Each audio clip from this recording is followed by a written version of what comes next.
The first time Ethan Carter called me a fag, I was 16, and the word hit like a fist to the gut. I stood frozen in the hallway of Jefferson High, my backpack slipping off my shoulder, as his laughter echoed with the jeers of his football teammates. By the time I stumbled into the bathroom to cry, I knew I'd never forget the way his green eyes glinted with cruelty. It was 2017, in a small Ohio town where everyone knew everyone's business, and being openly gay was like painting a target on your back. I, Jamie Ellis, was that target, scrawny, quiet, with a habit of sketching in the margins of my notebooks instead of talking. Ethan, on the other hand, was the golden boy, quarterback, prom king material, the kind of guy who could charm teachers and terrify freshmen with a single glance. His bullying wasn't just words. It was shoves in the locker room, my books accidentally knocked into puddles, and whispers that followed me like shadows. I hated him. I hated how he made me feel small, how his voice could turn my days into a maze of dread. But there was something else about Ethan, something I couldn't admit even to myself back then. In the rare moments when he wasn't tormenting me, I'd catch him staring his eyes softer, almost curious, before they'd harden again. It confused me, made my stomach twist in ways I didn't understand. I told myself it was nothing, just my imagination desperate for a shred of kindness. I was wrong. That fall, our junior year, things got worse. Ethan's taunts grew sharper, more personal, like he'd studied me to find exactly where to cut. One day, after he'd tripped me in the cafeteria, sending my tray crashing to the floor, I snapped. "What's your problem?" I shouted, my voice shaking as the room went quiet.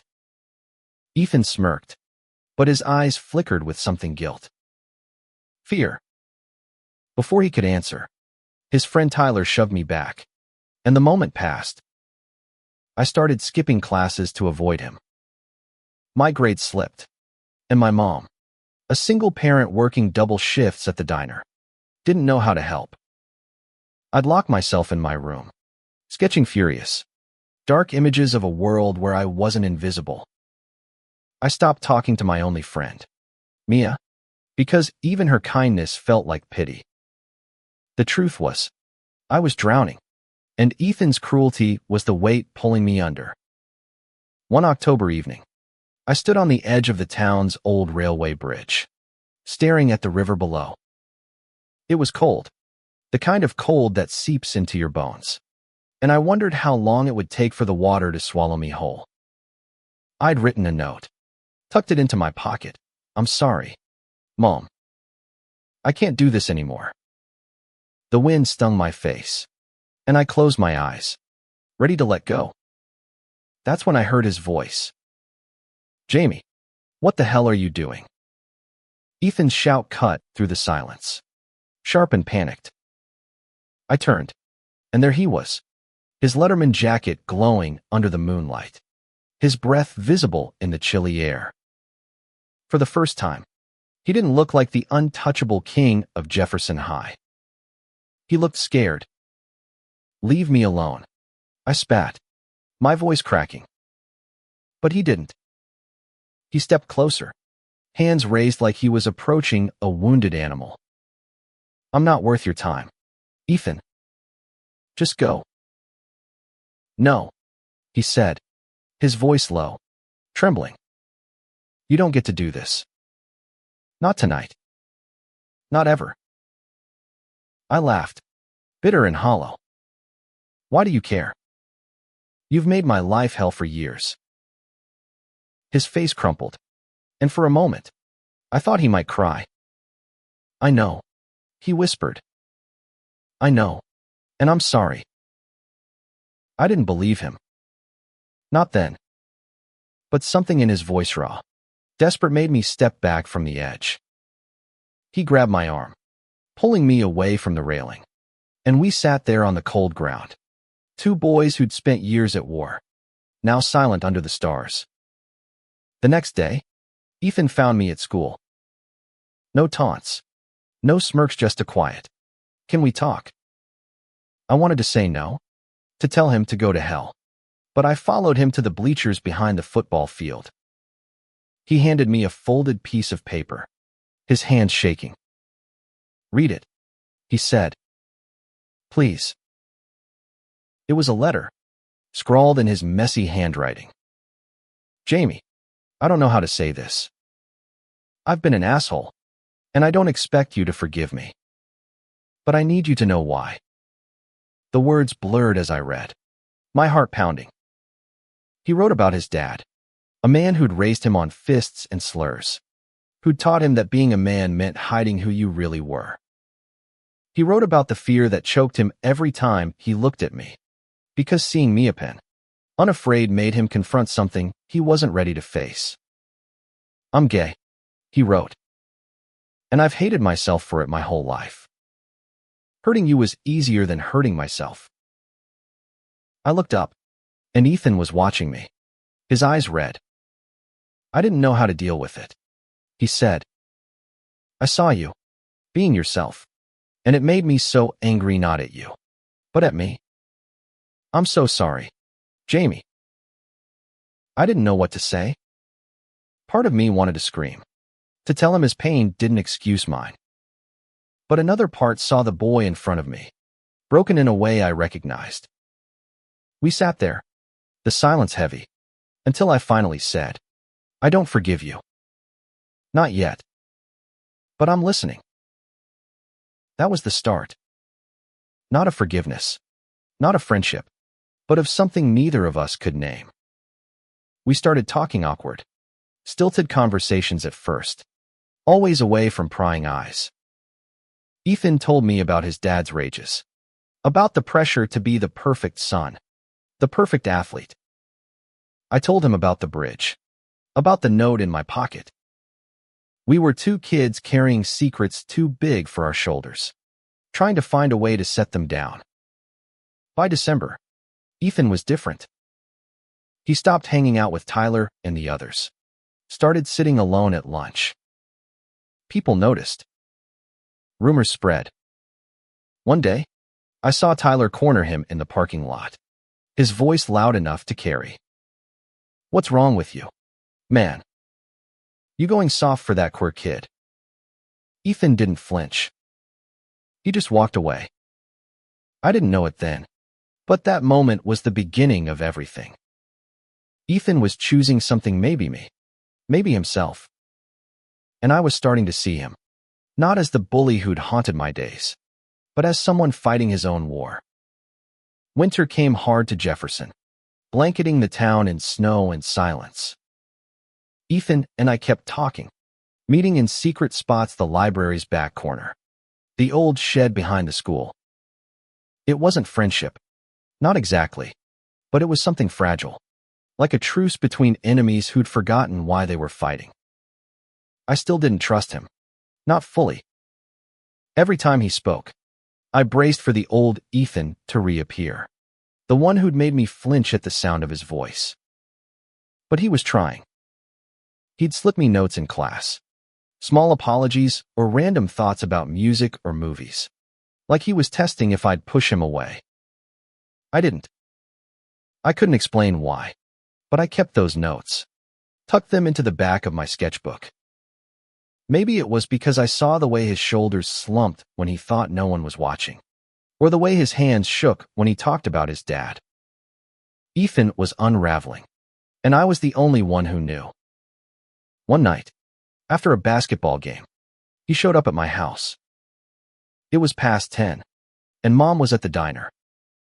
I opened the door to find him standing in the snow, his jacket dusted white, his face pale. "Can I come in?" he asked, his voice barely above a whisper. I let him in, and we sat on my couch, the TV flickering in the background. "My dad found out," he said, staring at the floor. "About me. About everything." I froze. What happened? He told me in halting words. His dad had found a letter Ethan had written but never sent, one where he'd poured out his truth, The fight that followed was brutal shouting. A thrown bottle. Ethan's dad calling him things I'd heard too many times. Ethan had run. His only thought to get to me. I didn't know where else to go, he said, and the weight of that hit me hard. I gave him a blanket and let him crash on the couch. In the morning, Mom found us and didn't ask questions. Just made coffee and told Ethan he could stay as long as he needed. She'd always been like that, quietly fierce, ready to protect anyone who needed it. Ethan thanked her, his voice thick, and I saw something in him shift, like he was seeing a kind of family he'd never known. School was a minefield after that. Ethan's dad had spread the word, and by Monday, the rumors were everywhere. Kids whispered in the halls, and Tyler's crew turned on Ethan with a vengeance. I saw him take a shove in the locker room, heard the slurs thrown his way. It was my old nightmare, mirrored on someone else. I wanted to stay out of it, to keep my head down like always, but I couldn't. Not after he'd shown up at my door, broken and lost. I found him after school, sitting on the bleachers, his face bruised. "You okay?" I asked, sitting beside him. "No," he said, his voice flat. "But I'm done hiding." That was the day Ethan Carter came out. Not with a grand speech, but with a quiet truth, whispered to me under the gray Ohio sky. He told the school counselor, then the principal. By the end of the week, he was wearing a rainbow pin on his jacket, small but unmistakable. The backlash was immediate: graffiti on his locker, cold shoulders from old friends. But he didn't back down. I started to see him differently. Not as the bully, not even as the scared boy who'd apologized, but as someone finding his way, step by painful step. We started spending more time together, not just in secret. We'd grab coffee at the diner, sit in my room sketching while he talked about football or his dreams of leaving Jefferson. I told him about my art, about wanting to study in New York, to escape the small-town trap. He listened, really listened, and it felt like we were building something new.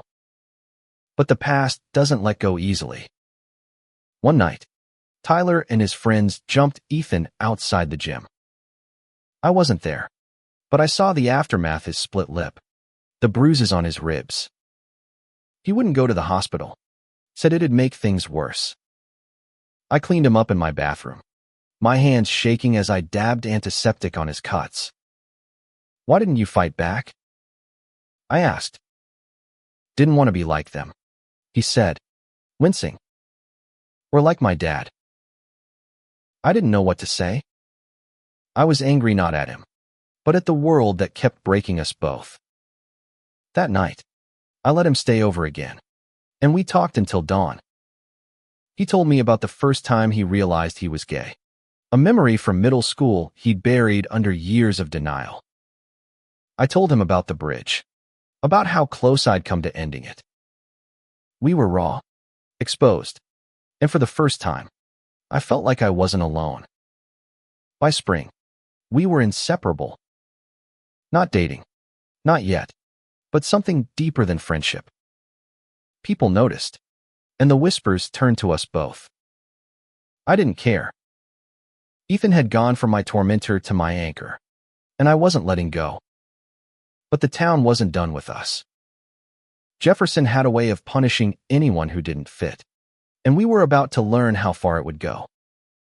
Spring in Jefferson brought blooming dogwoods and a restless energy to the town. Ethan and I were navigating something unspoken, a bond that felt like a tightrope, thrilling, fragile, terrifying. We'd sit by the river after school, tossing stones into the water, talking about everything and nothing. I started to notice the way his laugh softened his face, the way his hand brushed mine when he passed me a sketchbook. I pushed the feelings down, afraid of what they meant, afraid of losing the one person who'd started to make sense in my world. But the town was watching. Jefferson wasn't kind to boys like us. and the rumors grew teeth. Notes slipped into my locker called me names I'd heard before, but now they targeted Ethan too. Someone spray-painted fags on the school's back wall, and though the janitor scrubbed it off, the message lingered. Ethan took it harder than he let on. I'd catch him staring into space, his jaw tight, like he was fighting a war inside himself. One afternoon, we were at the diner when Tyler and his crew walked in. The air shifted, heavy with intent. Tyler sauntered over, his smirk sharp as a blade. "So, Carter," he said, loud enough for the whole place to hear, "you and your boyfriend got a prom date yet?" Ethan stood, his fists clenched, but I grabbed his arm. "Don't," I whispered. He sat back down, but the damage was done. The diner patrons stared, some with pity, others with disgust. My mom, wiping down the counter, shot Tyler a look that could have burned through steel, but he just laughed and left. That night, Ethan showed up at my house again, his eyes hollow. "I can't keep doing this," he said, pacing my living room. "They're never going to stop." "Then we leave," I said, half joking, but the words felt real the moment they left my mouth. "After graduation, we get out of here. New York, California, anywhere." He looked at me, something flickering in his eyes. Hope. Maybe. Or something more. "You'd want me to come with you?" I didn't answer. Not directly. Instead, I handed him one of my sketches, a drawing of us by the river, his smile brighter than I'd ever seen it. He stared at it for a long time, then folded it carefully and tucked it into his pocket. Prom was the breaking point. Ethan and I decided to go together, not as a couple, but as a statement. We weren't hiding anymore. Mom helped me pick out a suit, her hand steady as she adjusted my tie. "You're braver than I ever was," she said, and I held on to those words like a lifeline. The gym was a sea of glitter and music, but the moment we walked in, the air turned thick. People stared, whispered, some laughed. Ethan held his head high, his hand brushing mine as we moved through the crowd. For a moment, it felt like we'd won, like we could be us without apology. Then Tyler's voice cut through the noise. "Look at the queens," he shouted, his friends laughing behind him. Ethan tensed, but before he could react, a teacher stepped in, pulling Tyler away. The night went on, uneasy but unbroken. We danced, awkward and defiant, and for those few hours, Jefferson's judgment couldn't touch us. But outside, in the parking lot, they were waiting. Tyler and 3 others, drunk on cheap beer and hate, cornered us by Ethan's truck. I don't remember who threw the first punch, but suddenly Ethan was on the ground, and I was swinging, my knuckles splitting against someone's jaw. Pain exploded in my side as a fist connected, and then there were hands pulling me back. Teachers, other students. I couldn't tell. By the time it was over, Ethan was bleeding. I was dizzy, and Tyler was screaming about pressing charges. The principal suspended us both, said it was for causing a disturbance. Ethan's dad showed up at school, his face red with rage, and dragged Ethan home. I didn't see him for days. I called, texted, nothing. Mom tried to keep me calm, but I was terrified I'd lost him, terrified he'd gone back to the bridge. When Ethan finally showed up, it was at midnight, his face bruised but his eyes clear. "I'm done with him," he said, meaning his dad. "I'm done with this town." He told me he'd been staying with a cousin, planning his next move. He'd applied to colleges, one's far from Jefferson, and he wanted me to do the same. "Let's do it together," he said, his voice steady. "You and me, Jamie. We get out. We start over." I wanted to believe him, but fear clung to me. What if it's not different anywhere else? I asked. He took my hand, his grip firm. It will be. Because we'll have each other. That was the night I realized I was falling for him.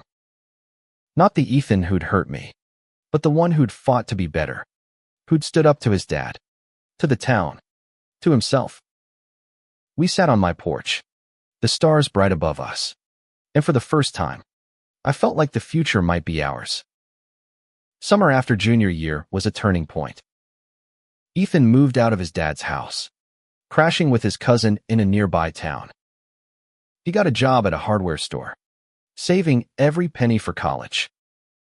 I spent my days sketching, working part-time at the diner with Mom, and meeting Ethan whenever we could.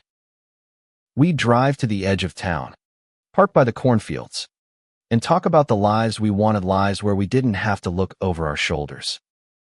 Our relationship was shifting, tentative but undeniable. One night, under a sky streaked with pink and gold, Ethan kissed me. It was quick, almost shy, like he was afraid I'd pull away. I didn't. I kissed him back, my heart racing, and for a moment, the world was just us, no judgment, no fear, just the warmth of his lips and the sound of crickets in the distance. But Jefferson wasn't done with us. Ethan's dad filed a restraining order, claiming Ethan was out of control.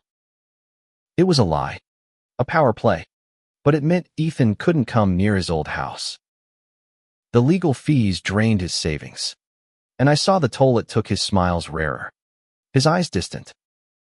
I tried to be there, to remind him he wasn't alone. But some days, it felt like we were fighting a losing battle. Senior year started with a fragile hope. Ethan and I applied to colleges together, dreaming of New York or San Francisco. We'd sit in the library, poring over applications, our knees touching under the table. He'd tease me about my art school essays, saying they were too poetic, and I'd laugh, telling him his football scholarship essays were too cocky. It was the closest we'd ever been, two kids building a future out of hope and stubbornness. But the town's hatred hadn't faded. Tyler's crew slashed Ethan's tires, left notes in his locker threatening worse. I got my share Toomey sketchbook stolen, pages torn out and scattered across the school. We reported it, but the principal brushed it off as pranks. Ethan wanted to fight back, but I begged him not to. We're almost out, I said. Just hold on. Then came the fire. It was late October, a chilly night when Ethan's cousin's garage where Ethan kept his stuff went up in flames. The police called it an accident, but we knew better. Tyler's smirk in the halls the next day said enough. Ethan lost everything: clothes, books, the few photos he had of his mom, who died when he was a kid. I found him sitting in the ashes, his face streaked with soot, and I held him as he cried. "We're gonna make it," I whispered, my voice fierce. "They can't break us." He nodded, but I saw the doubt in his eyes. That night, I gave him my favorite sketch portrait of him, smiling by the river. "This is who you are," I said. "Not what they say you are." The weeks that followed were a blur of college applications and whispered plans. Ethan got accepted to a small liberal arts school in California with a partial football scholarship. I got into an art program in New York. Full ride. We celebrated at the diner, Mom sneaking us extra pie, her eyes shining with pride. For the first time, escape felt real. But Ethan's dad wasn't done. He showed up at the hardware store, drunk and shouting, calling Ethan a disgrace. The manager fired Ethan on the spot, saying he didn't want drama. Ethan didn't tell me until days later, when I found him sitting by the river, staring at the water like it held answers. "Why didn't you tell me?" I asked, sitting beside him. "Didn't want you to worry," he said. "You've got enough on your plate." I took his hand, my thumb brushing over his knuckles. We're in this together. Remember? He looked at me, his eyes soft but tired. I don't deserve you, Jamie. Shut up, I said, and kissed him. It wasn't like the first time, tentative and unsure. This was fierce, a promise that we'd fight for each other, no matter what. By Christmas, Ethan was back on his feet, working odd jobs and staying with his cousin. We spent the holiday together, just us and Mom, eating burned cookies and laughing until our sides hurt. It felt like a glimpse of the life we could have, one where love wasn't a battle, but a home. Winter of senior year was brutal, not just for the snow, but for the weight of everything piling up. Ethan and I were counting down the days to graduation, our acceptance letters pinned to my bedroom wall like a map to freedom. But Jefferson had other plans. The harassment didn't stop, eggs thrown at my house. Ethan's truck keyed with slurs. We tried to ignore it, to focus on the future, but it was like the town was determined to break us before we could leave. One night, I found a note in my locker. You and your boyfriend won't make it out of here. No signature, but I knew Tyler's handwriting. I showed it to Ethan, expecting him to shrug it off, but his face darkened. I'm done with this, he said, crumpling the paper. I'm going to end it. Don't, I said, grabbing his arm. He's not worth it. But Ethan was already moving, his jaw set. I followed him to the football field, where Tyler and his friends were hanging out, laughing like nothing could touch them. Ethan walked right up to Tyler, his voice low but steady. You want to keep this up? Fine. But you're not going to win. Tyler laughed, stepping closer. You think you're tough now, Carter? You're nothing. I don't know what snapped in Ethan, but he shoved Tyler. Hard. The fight was quick and ugly, fists flying, shouts echoing across the field. I tried to pull Ethan back, but someone grabbed me, pinning my arms. By the time a coach broke it up, Ethan's nose was bleeding, and Tyler was sprawled on the ground, clutching his jaw. The fallout was swift. Tyler's parents threatened to sue, and the school board got involved. Ethan was suspended for the rest of the semester, his scholarship at risk. I sat with him in his cousin's living room, his hands bandaged, his eyes empty. I messed it up, he said. Everything we planned. No, I said, fierce. We're still getting out. Together. I started a campaign at school, something I never thought I'd have the courage to do. I made flyers, passed out rainbow pins, talked to the counselor about starting a GSA. I was done being invisible. To my surprise, kids joined quiet ones, like I'd been, who'd never had a voice. Even Mia, my old friend, showed up, her smile tentative but warm. I'm proud of you, she said, and I realized how much I'd missed her. Ethan came to the first GSA meeting, his suspension lifted after the coach vouched for him. He didn't say much, just sat in the back, but his presence meant everything. Afterward, we walked to the river, our breath visible in the cold air. You're changing things, he said, his voice soft. You're braver than I'll ever be. I shook my head. You're the one who stood up to Tyler. You're the one who came out.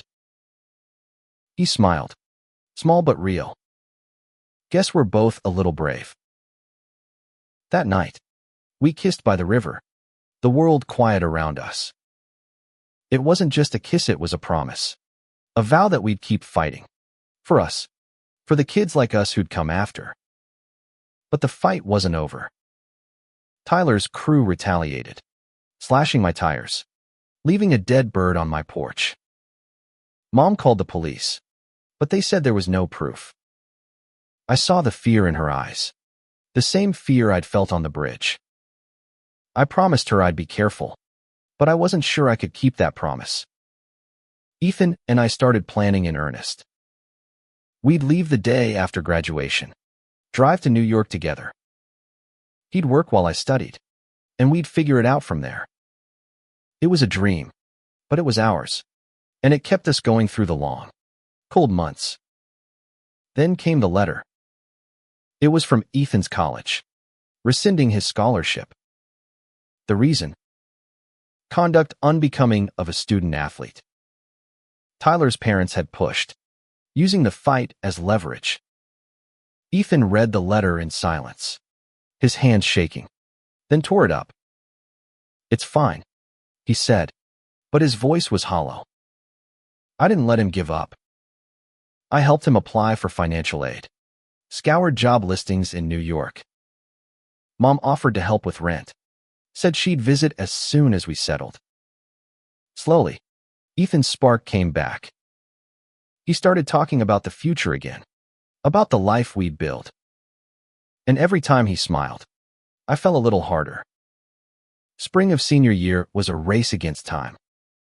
Ethan and I were counting down to graduation, but the town's hatred seemed to grow with every day.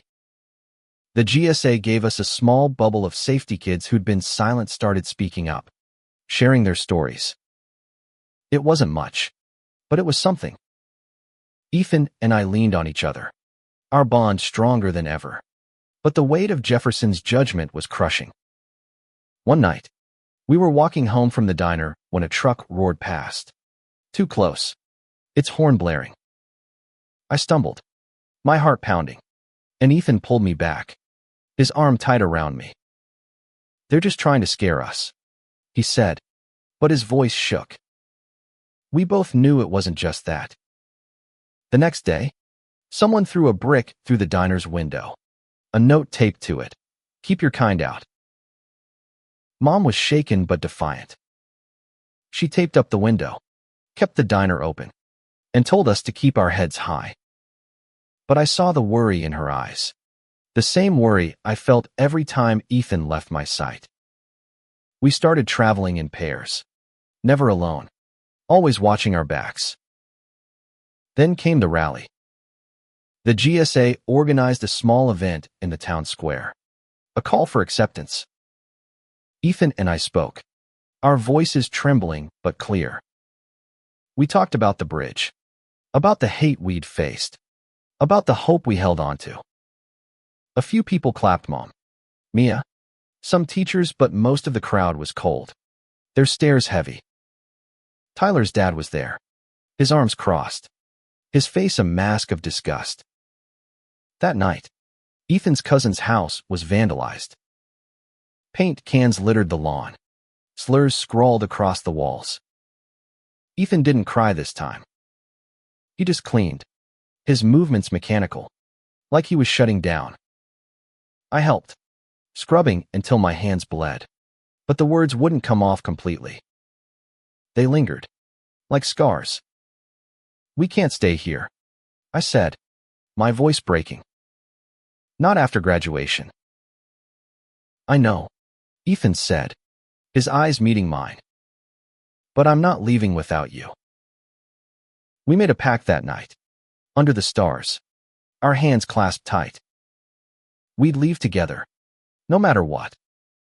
New York was our beacon, a place where we could be us, where love didn't have to be a fight. Graduation was a blur of caps and gowns, forced smiles, and whispered slurs.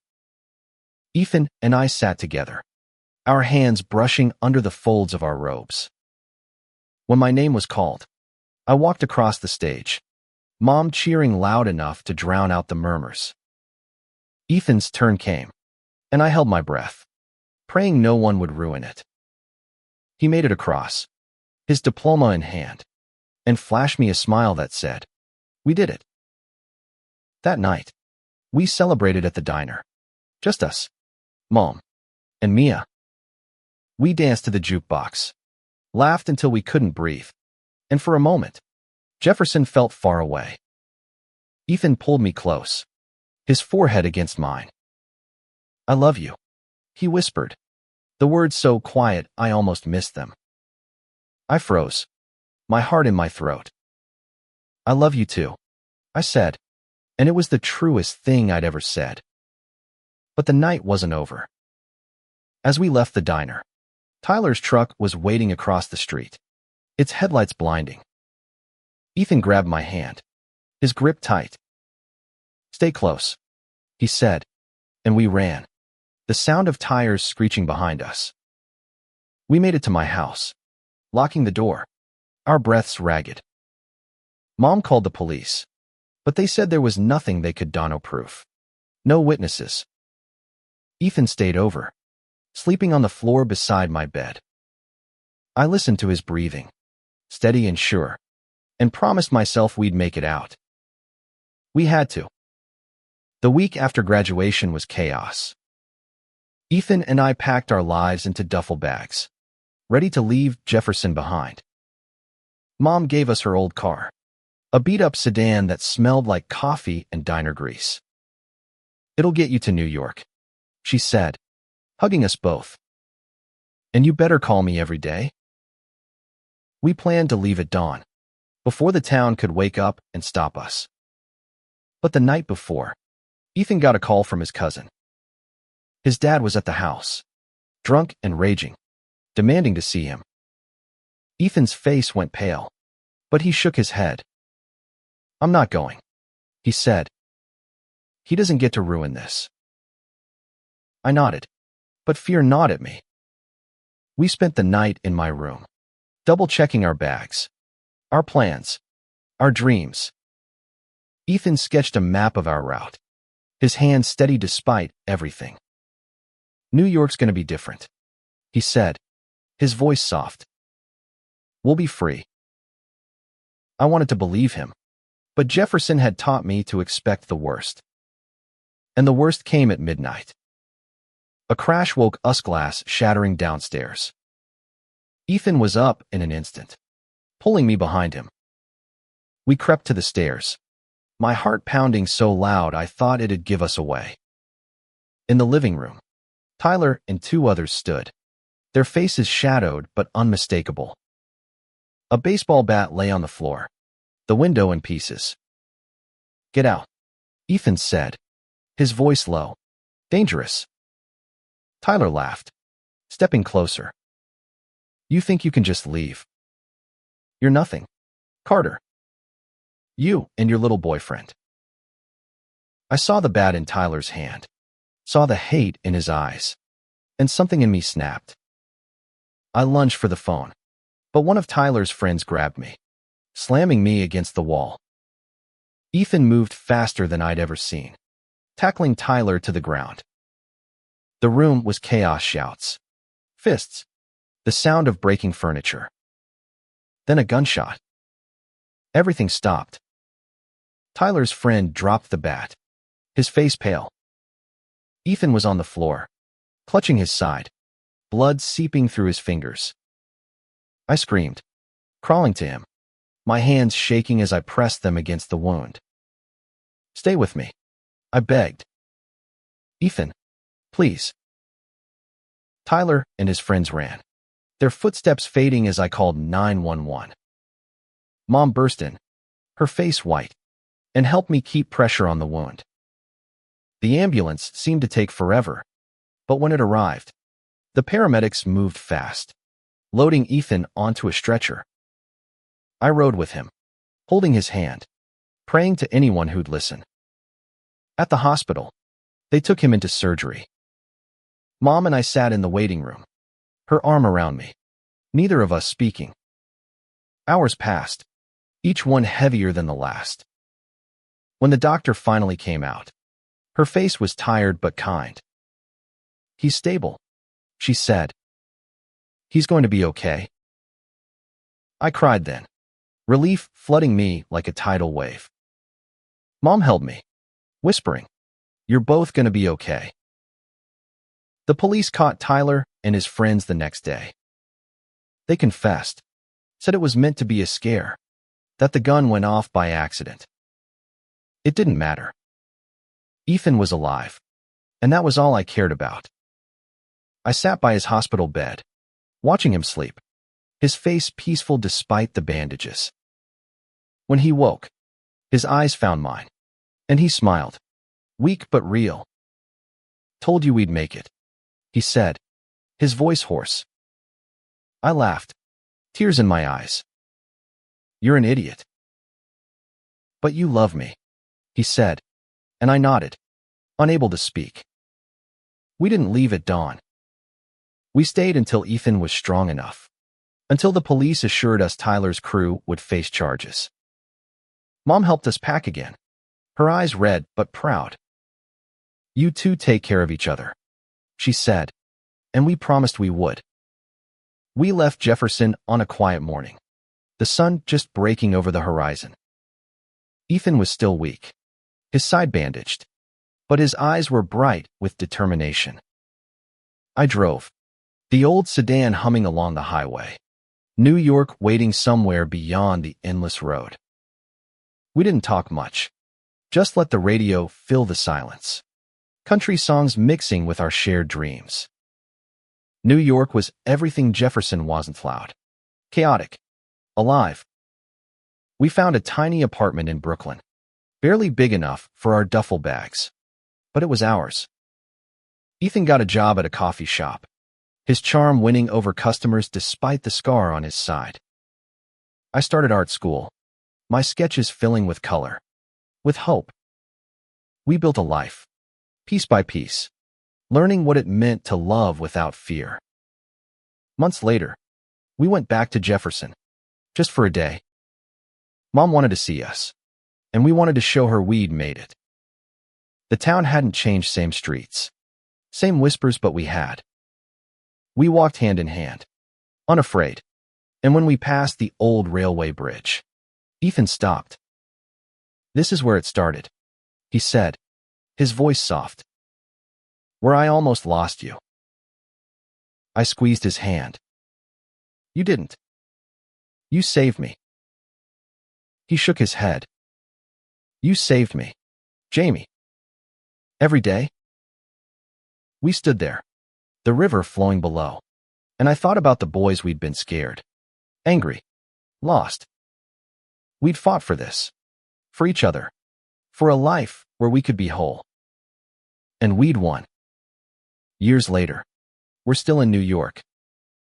Ethan's studying to be a teacher, wanting to help kids like us, kids who feel like they don't belong. I'm painting, my work in small galleries, telling stories of love and survival.